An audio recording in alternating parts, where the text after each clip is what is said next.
Hello once again, welcome to another live listen. This is me, Justin Towell, the real Cat Gone Crazy on YouTube if you want to check out my stuff. Right, so Ryan has sent me a song called On Reflection by Gentle Giant. I've never heard it before. He assures me that it's going to be nicer than the Frank Zappa one that I listened to the other day, because that was weird, let's be honest. It was strange. Right, yeah, so same thing applies. I can listen on headphones so you can't hear it, although you'll probably hear it coming through the things anyway. But yeah, and then I'm going to review it, tell you what I think, and react to it as I hear it. So if you know what the song's like, then it would be great fun. And if you don't, you probably won't know what's going on, which is about where I am. Yes. Wish me luck. Okay, this is the studio version of On Reflection by Gentle Giant.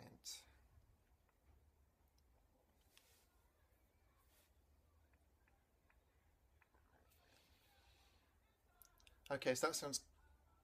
Ooh. Okay, so it's vocal.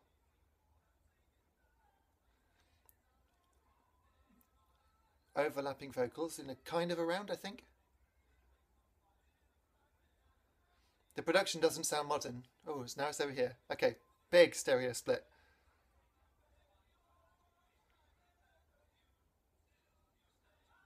Ooh, nice.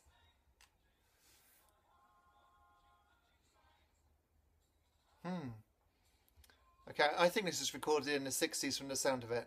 Well, early 70s. In fact, I'm going to say 1971. Okay, so I'm hearing sporadic percussion.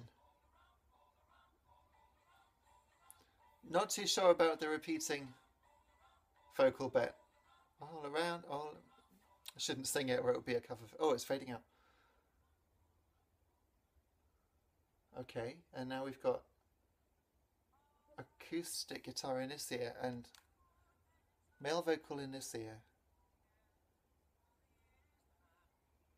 It's really sweetly sung. It's not very masculine in its tone. Oh, no, he's in this ear.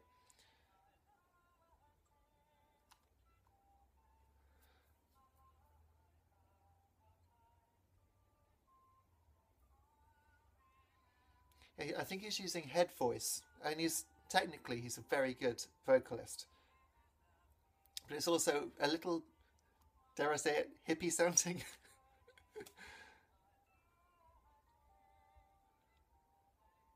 And that's some kind of... Oh, it's a recorder, isn't it?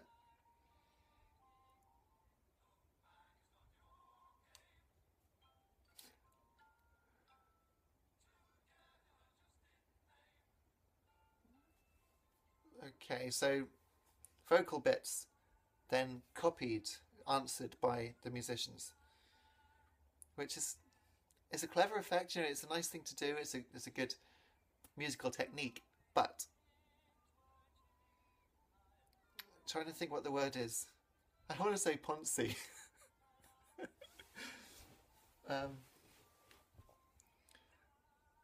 I think that would be harsh because whoever these guys are clearly talented.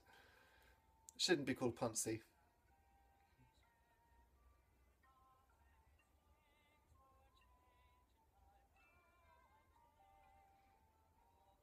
So there's a violin in there now. It's quite rasping sounding.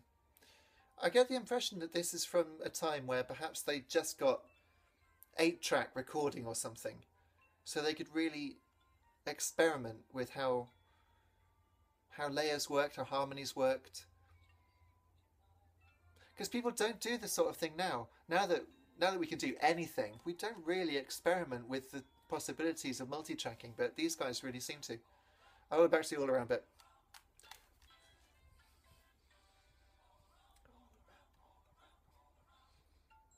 Yeah. I want to hear a heavy metal remix of this. It does sound like the record is stuck. Ooh. Electric guitars. Is that just an octave? Sounds like multi-track guitar, but one guitar is playing the same as the other, just an octave lower.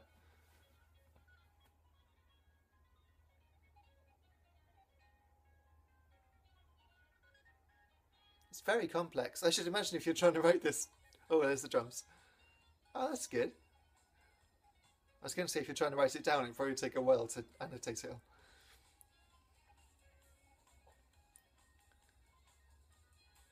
That's really nice sounding drums. And the bass.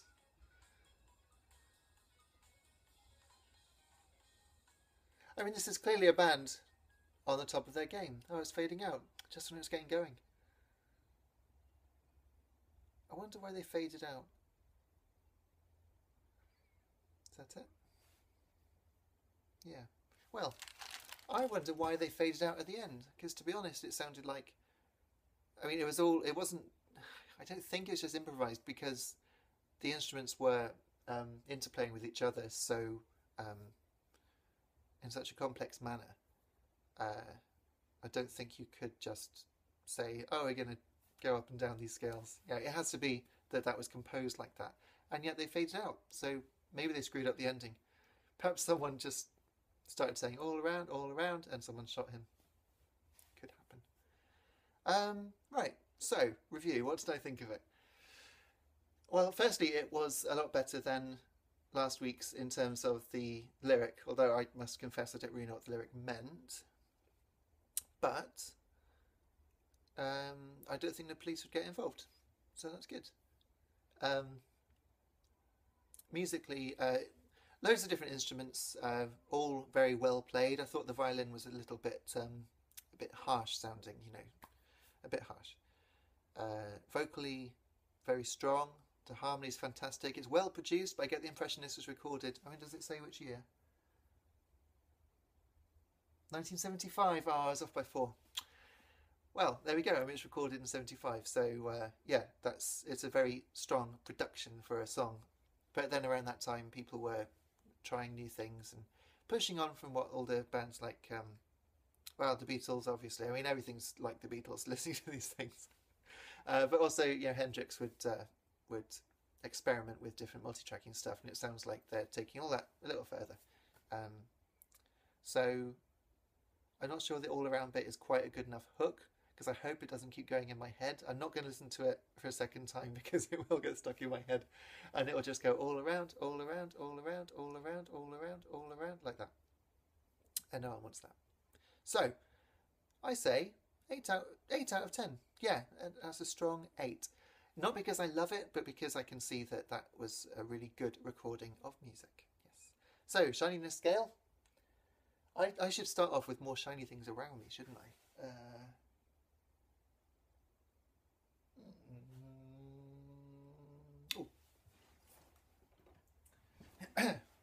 As shiny as this, which Ryan gave me. It's got my name on it.